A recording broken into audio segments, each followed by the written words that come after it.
Olá, futeboleiros! Olá, futeboleiras! Estamos de volta com o nosso podcast Lê em Campo, hashtag 4 no Futuri. E hoje o assunto é homofobia no esporte. O que mudou? A gente sabe que o STF, em decisão histórica, aprovou o uso da lei do racismo para punir condutas homofóbicas. Até então, as ofensas homofóbicas e transfóbicas não eram crimes tipificados em lei. A partir dessa decisão, repito, histórica do STF, casos de homofobia passaram a ser entendidos como crime hediondo, inafiançável e com pena de 2 a 5 anos de prisão, como nos casos de racismo. Claro que isso abriu espaço para a justiça esportiva também punir. Não existe histórico de punição por homofobia no esporte brasileiro. Daqui a pouco o doutor Américo pode me corrigir, mas eu não lembro, muito por causa da falta de previsão legal.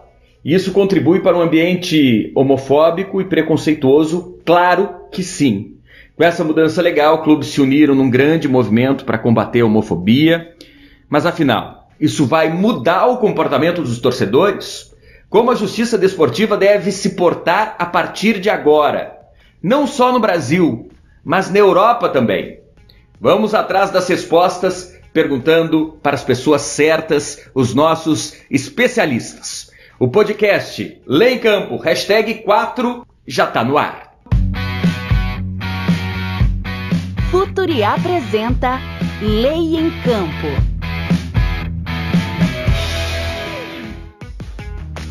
Homofobia no futebol, o que mudou? Ela vai passar a ser punida aqui e na Europa. Esse é o tema de hoje do nosso podcast Lê em Campo no Futuri. Eu sou o Andrei Kampf e participam comigo dessa jornada científica desportiva a Ana Luísa Soares, que é da equipe do Futuri. Oi, Ana, tudo legal? Oi, Andrei, tudo legal? Muito prazer mais uma vez estar participando do Lê em Campo e trazendo esse assunto tão atual e tão importante para a gente discutir aqui hoje. Legal, Ana. Com a gente também o Luiz Gustavo Costa, meu amigo, advogado em Londres, colunista do nosso Lê em Campo. Tudo bem, Gustavo? Tudo bem, Andrei. Como vai? Boa noite a todos. É um prazer enorme participar de mais essa plataforma inovadora do Lê em Campo. E também com a gente o Dr. Américo Espalargos, que é advogado especializado em direito esportivo, foi meu professor na pós-graduação e é profundo conhecedor da justiça esportiva brasileira. Tudo bem, Américo? Fala, Andrei, tudo bem? Prazerzão estar aqui com vocês, mais essa ferramenta do Lê em Campo aí para a gente debater esse tema tão importante, tão atual. Legal. Antes deles começarem a explicar essa história toda, que é importantíssima, histórica, o Dr. Nilo Patucci, que é advogado especializado em gestão esportiva, tem uma pergunta. É o nosso quiz, que já está no ar. Olá, Andrei. Tudo bem?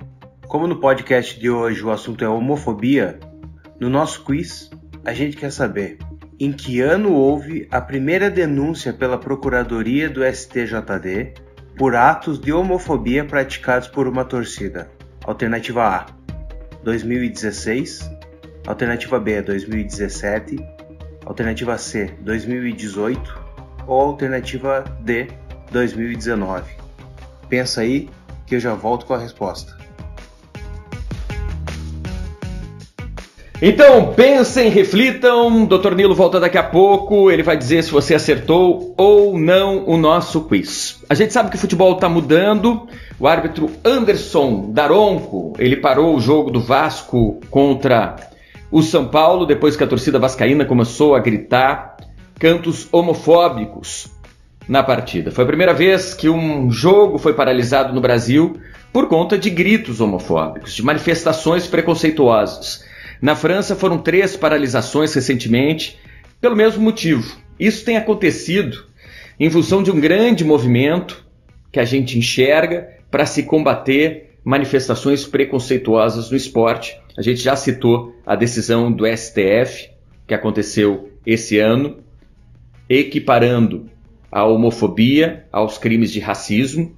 Em junho, depois disso, o presidente do STJD, o Paulo César Salomão Filho, disse ao portal Lê em Campo que já havia anunciado que o tribunal passaria a punir com multa e até perda de pontos clubes cujos torcedores cantarem gritos homofóbicos nos estádios.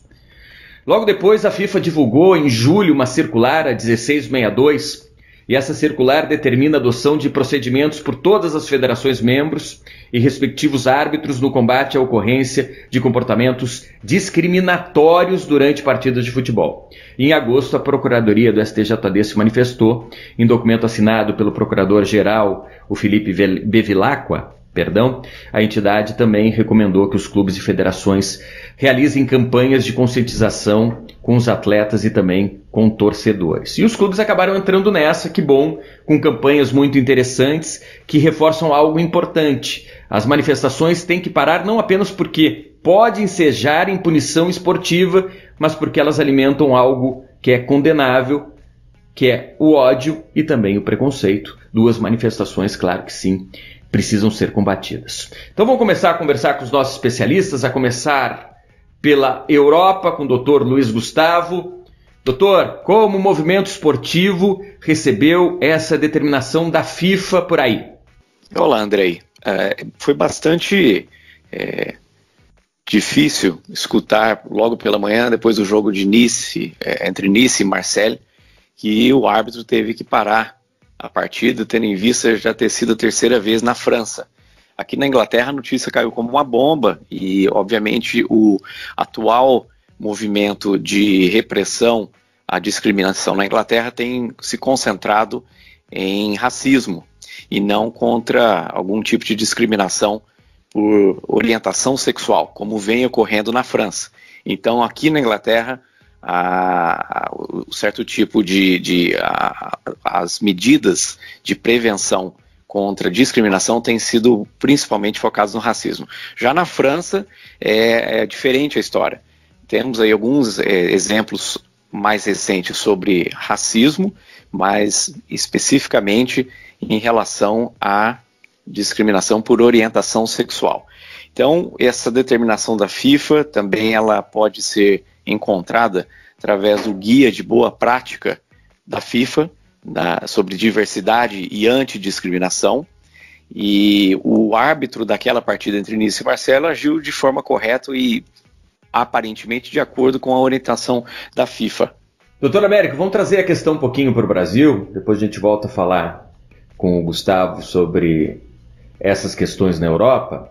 Porque a gente sabe que a determinação do STJD vai usar a partir de agora aquele artigo famoso da Justiça Esportiva, que é o artigo 243G do nosso Código Brasileiro de Justiça Desportiva, que fala sobre ato discriminatório, desdenhoso ou ultrajante relacionado ao preconceito em razão de origem étnica, raça, sexo, cor, idade, condição da pessoa, idosa ou portadora de deficiência, não fala em homofobia, não fala especificamente sobre isso. Por que antes não se aplicava esse artigo para combater a homofobia no esporte, hein, Américo? Bom, Andrei, acho que é uma pergunta importante, mas a gente tem que identificar um pouquinho, em termos legislativos, o desenvolvimento aqui do CBJD, né? O CBJD, depois da sua reforma, ele foi atualizado no grosso do texto em 2009, né? Então, obviamente, no meu entender, andou bem a Procuradoria nos termos da recomendação que ela fez, divulgada no site do STJD, né, a recomendação número 1 de 19, de interpretar esse artigo, no fundo, como ele surgiu, né? Porque a questão da discriminação está bem clara no intuito de ter o artigo. A questão a gente nunca tinha observado antes, e a Procuradoria não tinha trazido a conhecimento do tribunal antes, essas questões de cânticos homofóbicos. Veja que não é que esse tipo de cântico não acontecia antes, mas ele não estava sendo objeto de denúncia. Agora, a gente vê que, felizmente, depois dessa ação da FIFA, como bem colocou o Gustavo aí, do manual de boas práticas dela, né, e com o novo código disciplinar, começar a mexer o mundo do futebol e fazer com que os clubes e as federações saiam um pouco da zona de conforto de não ter que atacar o tema. É assim que eu enxergo um pouco dessa evolução recente aí, desse debate que está bem em voga mais do que nunca hoje. Legal, Ana, contigo. Luiz Gustavo, Tu mencionaste que na Europa, na França recentemente, já são 3 partidas que precisaram ser paralisadas em função de cantos ou de manifestações homofóbicas. E para ti, tu tem visto os clubes fazendo esse mesmo movimento que o Andrei mencionou que está sendo feito aqui no Brasil, de combate à homofobia, não só pela questão desportiva das punições e das sanções? Sim, Ana, de forma geral, os clubes europeus, principalmente as principais ligas europeias, têm sempre participado ativamente de campanhas promovidas pelas suas associações. Como eu havia dito anteriormente, há uma distinção que eu enxergo atualmente entre o foco de combate, de discriminação na Inglaterra e na França. Na França, atualmente, é sobre, principalmente essas últimas 2 semanas, é sobre cânticos homofóbicos em estádios e também placas e bandeiras homofóbicas, enquanto que na Inglaterra é sobre racismo mesmo, por cor, por raça ou por nacionalidade. Ainda acontece com bastante frequência. Então há essa distinção. Então, de uma forma geral, os clubes das principais ligas da Europa participam sim ativamente de campanhas promovidas pelas associações, e as suas associações, equivalentes à CBF no Brasil, por exemplo, elas têm sim parcerias com instituições de caridade e watchdogs que têm o seu enfoque no combate, na educação e na promoção ou inclusão social dessas camadas da sociedade ou dessas características particulares de cada indivíduo que visam trazer uma maior inclusão para o esporte. Américo. E aqui no Brasil, esse artigo 243G do CBJD, tu tem visto ele na prática funcionar para as manifestações a que ele se refere? Tu acredita que a homofobia entrando nessa interpretação vai ser viável que na prática esse artigo seja utilizado para denunciar os clubes que não se adequem a essa nova realidade? Bom, é uma pergunta difícil, mas eu olho para essa situação com bastante esperança. E eu vou explicar porque eu olho para essa situação com bastante esperança. A gente tinha um problema no passado bastante grande nos estádios em relação à desordem, briga, arremesso de objeto, especialmente quando houve a modernização das arenas depois da Copa do Mundo. O acesso ao campo é mais perto, né? A gente não tem mais os gradios nos estádios mais antigos, então isso virou uma coisa comum. O STJD fez um trabalho muito interessante em relação a essa prevenção e repressão das desordens, e aplicou perda de mando de campo, aplicou multas bastante significativas nos clubes, e essa é uma conduta que hoje a gente praticamente não vê no estádio mais. Se por um lado a gente pode dizer que é triste que a gente só consiga educar o torcedor com a punição ao clube, e não pelo fato de que a homofobia é crime, e ela é errada, não só por ser crime, mas a discriminação é vil em si, né? Mas pelo menos a gente tem alguma maneira de educar o torcedor, né? Que hoje a gente vê em casos em que um torcedor arremessa um copo, um objeto ou alguma coisa, os seus pares, as outras pessoas que estão ali ao redor já apontam quem foi a pessoa para que ela seja retirada do estádio e o clube não seja punido. O 243G é um artigo grave, ele é um dos artigos mais pesados do Código e, como eu tinha dito antes, ele é assim porque ele trata da questão da discriminação na sua estrutura principiológica, quando ele foi criado. E a gente tem casos da aplicação dele, a mais famosa no jogo do Grêmio com o Santos, se não me engano, naquele episódio do goleiro Aranha. E o Grêmio acabou excluído da Copa do Brasil naquela ocasião, né? Mas é possível, e eu acho que a Procuradoria fez uma evolução, né? A Procuradoria do STJD fez uma evolução interessante de recomendar primeiro, informar, e depois, com a consolidação dessas práticas, né? Vamos começar a adotar a interpretação que o STF começou a adotar. Então, a partir de agora, isso vai ser vai ser observado. Então, os clubes tiveram um período de transição e vai ser interessante acompanhar os próximos passos disso. Muito bom, é importante essa conscientização, porque a gente sabe que a lei tem como principal papel não a punição, mas sim a educação das pessoas, né? Isso vale também para o esporte, isso vale também para o futebol e para o comportamento do torcedor. Vamos voltar para Londres. A gente sabe que hoje essas manifestações têm se repetido, infelizmente, muito. Você destacou a questão do racismo, que tem que ser combatido de frente pelo movimento esportivo, e tem sido aí na Europa. E agora essas manifestações preconceituosas e homofóbicas, em especial na França. Existe um caminho jurídico para se punir essas manifestações na Inglaterra, hein, Gustavo? Pois é, Andrei.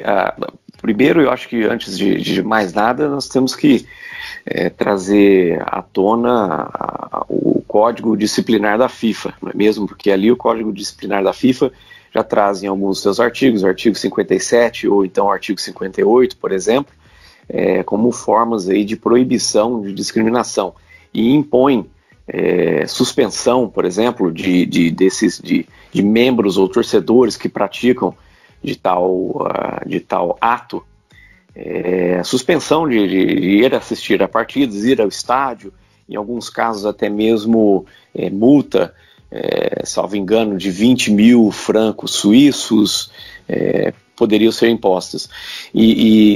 Enfim, há sim uma série de salvaguardas trazidas pelo Código de Disciplina da FIFA, mas também há a legislação local, a legislação nacional aqui da Inglaterra, que pode também vir a ajudar nessas questões. Um exemplo bastante interessante sobre essa questão quanto à homofobia é que desde 2010, com o Equality Act, que é a lei que equipara o mesmo sexo, orientação sexual, a questão de trans, ela, desde 2010, ela equipara e previne, ou visa, pelo menos, prevenir tipo de discriminação em vários ambientes diferentes. Um deles em relação a clubes, em relação a associações, ou então algum evento em que você, como visitante, participa. Ela proíbe qualquer tipo de discriminação, tanto na venda de ingressos para frequentar o evento, ou até mesmo uma vez estando já no evento, você ser discriminado de alguma forma. E não há dúvida de que, levando esse exemplo que aconteceu recentemente na França, você estando no estádio assistindo a uma partida de futebol, mesmo que você não seja, não tenha uma orientação sexual que seja, que te faça ser vítima desse tipo de situação, você pode ter um amigo, você pode ter um membro da sua família, e isso pode também, de acordo com a legislação aqui da Inglaterra, te conceder o direito a entrar com uma ação contra os organizadores do evento. Pode ser a agremiação, se for a agremiação a organizadora do evento, ou até mesmo o dono do estádio, que são chamados de Stadium Authorities. Então há sim formas, de acordo com a legislação nacional, legislação local inglesa, de você fazer valer o seu direito caso você se sinta vitimizado por tal tipo de situação. Ótimo, doutor Gustavo. Vamos passar a bola para o doutor Américo. No último fim de semana a gente teve o jogo do Cruzeiro contra o Vasco, em Belo Horizonte. E também foram ouvidos cantos homofóbicos, mas dessa vez o árbitro não paralisou a partida, não seguiu a determinação da FIFA e também não colocou na súmula. Mesmo assim, você entende que o Cruzeiro pode ser denunciado? Bom, Andrei, a recomendação da FIFA é sempre que o árbitro tenha conhecimento, né, de que o cântico aconteceu. Pode ter sido o caso, e aí a gente precisaria perguntar para o árbitro se ele de fato não escutou ou se ele não percebeu, né? O árbitro registra sempre na súmula aquilo que ele percebe, aquilo que ele tem ciência. A Procuradoria, na recomendação dela, colocou que os árbitros deveriam registrar isso, né? E relatem sempre em súmulas, documentos oficiais, a ocorrência de manifestações preconceituosas ou de injúria em decorrência de opção sexual de torcedores, etc, etc. A gente já viu a Procuradoria atuar de ofício em outros casos e de ofensas que não necessariamente tenham a ver com discriminação, sejam ofensas de qualquer outra ordem, né? Ofensas ao CBJD em geral, eu digo. E ela já atuou, mesmo que o árbitro não tivesse relatado na súmula. Além disso, sempre existe a possibilidade de que as entidades habilitadas, né, quem de direito ofereça uma notícia de infração, comunique à Procuradoria do que ocorreu e ela, a partir disso, leve ao tribunal uma denúncia contra o Cruzeiro. Então, tecnicamente possível, sem dúvida é. Ana? Vou perguntar para o Luiz Gustavo. Ele falou do caminho jurídico das punições, né, de como a FIFA e também a legislação local prevêem as formas de denúncia e de processamento. Eu queria saber, aí na Europa, como os clubes têm se defendido, se a simples demonstração de que participaram desse movimento, que fizeram campanhas de conscientização, ela tem sido o suficiente para que o clube possa amenizar daqui a pouco as punições, ou a gente está num momento em que essas sanções elas estão sendo usadas para realmente combater e conscientizar os torcedores, visando uma punição um pouco mais forte para os clubes? Essa é uma ótima pergunta, Ana. Eu sou bastante otimista e esperançoso, assim como o professor Américo. Eu acredito que pelo discurso dos dois técnicos do jogo da semana passada entre Nice e Marseille, são o André Villas-Boas e Patrick Vieira, ex-jogador da seleção francesa, o discurso de ambos foi de reprovação do que aconteceu no estádio por parte dos torcedores. Foi no sentido de apoiar a atitude do árbitro. Então, ao paralisar a partida e ser feito o anúncio no megafone do estádio, para que aqueles cânticos parassem e para que aquelas placas e bandeiras fossem retiradas pelos torcedores, nada aconteceu. O técnico da partida o árbitro decidiu paralisar a partida, mandar os jogadores para o vestiário enquanto a situação fosse contornada. Por 10 minutos a partida ficou paralisada, e quando eles voltaram, ambos técnicos deram total apoio e o discurso deles foi nesse sentido. Então, tendo em vista o discurso dos técnicos, eu tenho a impressão de que as agremiações estão participando também ativamente dessa nova determinação da FIFA, para que esse tipo de situação não mais aconteça em campo. Além disso, pelo menos aqui na Inglaterra, trazendo o enfoque da conversa para a Inglaterra, a maioria das agremiações, principalmente as equipes da Premier League, elas participam ativamente de todos os esquemas idealizados pela Football Association, que é equivalente à CBF aí no Brasil, aqui na Inglaterra. E um dos esquemas organizados e incentivados pela Football Association é a participação de inclusão de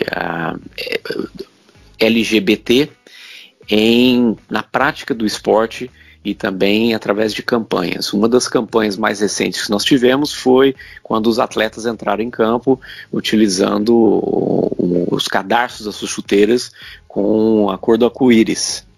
Então é uma forma de encorajar, incentivar e trazer para dentro de casa esse tipo de discussão que é tão importante para nós vivermos em sociedade de forma pacífica.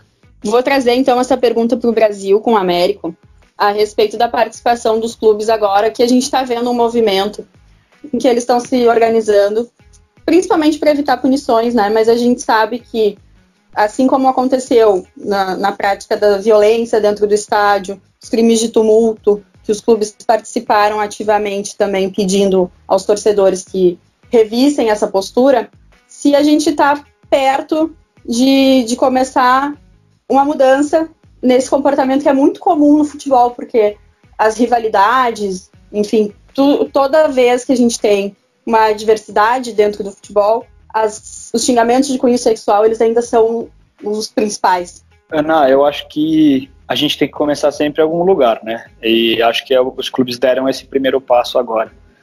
Já tem algumas agremiações que são um pouco mais dedicadas aos temas das questões de igualdade. O Bahia é um clube que se destaca há algum tempo com as suas pautas nesse sentido, mas os clubes da Série A se mexeram, né? E houve uma grande campanha nas redes sociais. E, acho que o alcance disso é muito importante para que a gente comece a educar o torcedor de que isso não pode acontecer, né? Independentemente do motivo, isso não pode acontecer. Então, acho que é um primeiro passo, sem dúvida, e acho que cada vez mais os clubes brasileiros vão prestar atenção e vão se dedicar a esse tema, que é um tema mundial do futebol, né? Essa cartilha de boas práticas da FIFA, ela é muito interessante porque ela dialoga não só com os clubes, mas com as federações também, né? A gente tem que lembrar que o Código Disciplinar da FIFA se aplica a competições que a FIFA organiza, então, eliminatórias da Copa, por exemplo, né? Então, a CBF tem uma preocupação em relação a isso, porque ela está sujeita ao Código Disciplinar da FIFA também, e é muito comum aqui na América do Sul os gritos, né, no tiro de meta, em situações como essa, e a CBF já foi multada várias vezes em relação a esses cânticos pela própria FIFA. Então, é um movimento que se inicia mais fortemente agora, puxado pela FIFA, que vem junto com essa decisão do STF, do reconhecimento da homofobia como crime, e chegou no futebol, e é a vez do futebol, desse carro começar a andar e dessa situação começar a mudar dentro dos campos. Muito bom, Américo. É de fato uma questão cultural, exige uma mudança de comportamento por parte das pessoas, e para isso é fundamental justamente essa conscientização. Hoje dissecamos o tema homofobia no futebol, punição no futebol, o que vai mudar. Agora já está bem mais fácil para você responder o nosso quiz. Conta a resposta, Nilo. E aí, vamos conferir a resposta? A alternativa certa é a letra B, 2017. Essa foi a primeira vez em que o STJD julgou um caso de homofobia. Foi contra o Paysandu. O fato ocorreu após a derrota do time que disputava a Série B do Brasileiro daquele ano. Os integrantes da torcida organizada agrediram torcedores do próprio time pelo fato de se manifestarem a favor das causas LGBT. Entretanto, o clube foi absolvido. Valeu, Andrei. Abraço. Legal, valeu, obrigado pela participação. Agora vamos para o nosso momento resumo do podcast. Ana Luísa, sua conclusão final. Sempre, como eu digo, um prazer participar. A gente traz aqui temas atuais e de bastante relevância, que eu acho que todo mundo tem dúvida, e hoje a gente conseguiu falar sobre vários aspectos, e vamos aguardar quais vão ser as mudanças, e talvez a gente volte a falar sobre esse tema ainda. Legal, agora vamos abrir a nossa janela jurídica com Londres. Luiz Gustavo, futebol europeu vai ser menos preconceituoso? Olá, André, essa é a nossa esperança, não é mesmo? Isso, eu espero que isso aconteça, mas tenho certeza que ainda continuaremos falando sobre o tema por alguns meses ainda, no mínimo, infelizmente. É como o professor Américo falou, é uma questão de educação. Nós temos ainda, o futebol está começando agora, está engatinhando nesse tipo de ilustração e de educação de todos os seus amantes, e infelizmente é algo que nós vamos ter que aprender a conviver e melhorar a cada dia pelos próximos meses. Foi um prazer enorme participar dessa plataforma junto com a Ana, junto com o professor Américo e com você, Andrei. E fica aqui o meu agradecimento a todos os ouvintes aí do Lei em Campo. Essa janela jurídica vai ser sempre aberta quando a gente precisar entender um pouco mais o que está acontecendo no movimento esportivo aí pela Europa, essas questões em que o futebol e o direito se relacionam por aí. Muito obrigado pela participação. Agora, Américo, esses casos estão chegando aos tribunais esportivos, esses casos de homofobia. Para a gente encerrar, qual é a tendência? A gente sabe que o artigo 243G é muito rigoroso, você destacou isso nessa nossa conversa, nesse nosso bate-papo, mas a tendência nesse primeiro momento é uma punição já dura, em função desse artigo, ou uma advertência a fim de educar? Andrei, sempre muito complexo tentar prever as decisões dos tribunais, né? Cada cabeça é uma sentença, como a gente brinca, né, no meio jurídico. Eu acho que, em razão da gravidade e da maneira como é redigido o 243G, a gente deve ver uma questão evolutiva no tribunal. Até porque é um assunto novo, os próprios auditores não têm tanta experiência lidando com o tema, né? Então acredito que a gente vai ter uma evolução e aí obviamente, mais ou menos na linha do que eu expliquei em relação ao artigo 213, né, que é a questão da desordem, se o problema não for resolvido com um primeiro aviso, um segundo aviso, uma multa, talvez aí a gente comece a ver penas mais severas, né? Todo mundo sempre fica muito receoso em mexer em ponto, porque no fim das contas a gente quer ver sempre o resultado de campo sendo prevalecendo, né, no futebol e nos outros esportes. Então, vamos aguardar aí, ver o que o STJD vai trazer para a gente. Espero que a gente não tenha muitos casos e que essa prática, já com essa parte educativa, diminua sensivelmente e quem sabe a gente consegue até extinguir isso aí.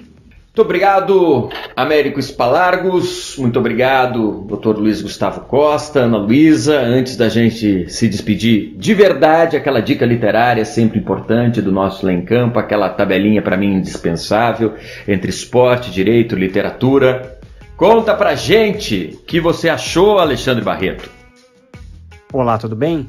Nossa dica de livro dessa semana é A Tributação do Direito de Imagem no Esporte. Um tema atual, espinhoso e importante. A gente tem visto jogadores e clubes na mira de autoridades, craques e famosos como Cristiano Ronaldo, Neymar e Messi em meio a investigações sobre sonegação de impostos e fraudes fiscais envolvendo o direito de imagem, o que torna essa obra indispensável. No futebol, clubes também têm sido autuados pela Receita Federal, que cobra o pagamento de somas expressivas. O livro, então, traz para a gente como é regulada a figura do direito de imagem no esporte, se é possível que o atleta receba boa parte dos rendimentos sob essa rubrica e não como salário, em caso positivo, se há algum limite, e outras diversas questões importantes que o autor Rafael Marchetti Marcondes nos traz nesse livro, com esclarecimentos tanto para o público leigo quanto para os operadores do direito que se veem envolvidos nesses assuntos. Importante obra, leitura boa, necessária, A Tributação do Direito de Imagem no Esporte, editora Quartier Latam, do Rafael Marchetti Marcondes. Valeu, Alexandre, muito legal, obrigado, Ana Luísa, Luiz Gustavo, Américo, os nossos especialistas, foi legal demais bater esse bate-papo com vocês. Hoje a gente tratou do tema punição à homofobia, o que mudou? Importante saber que o STF, em uma decisão histórica, equiparou para fins legais o crime de homofobia ao de racismo. A FIFA já passou orientação para os árbitros para paralisar jogos em caso de manifestações homofóbicas. O STJD já avisou que irá punir e os clubes estão entrando nessa campanha que ataca justamente uma questão fundamental, que ataca o preconceito, atacar o preconceito. Mas como toda lei, toda regra, a principal preocupação não pode ser a punitiva, mas sim a de provocar uma grande mudança de comportamento. Esse é o resumo que eu trago dos nossos especialistas nesse podcast. Valeu demais, meus amigos, muito obrigado pela participação. Últimos recados, siga o Lê em Campo nas redes sociais, @Lei em Campo, tudo junto. Assine a nossa newsletter e fique por dentro dos conteúdos do Futuri. Para quem ainda não sabe, lançamos o Futuri Club. Venha fazer parte do time para ganhar conteúdos exclusivos e a cada meta atingida, desbloquear mais produtos do Futuri. Seja um cliente Silver ou Gold, acessando apoia.se/Futuri. Legal demais! Aquele abraço, até a próxima! Tchau, tchau!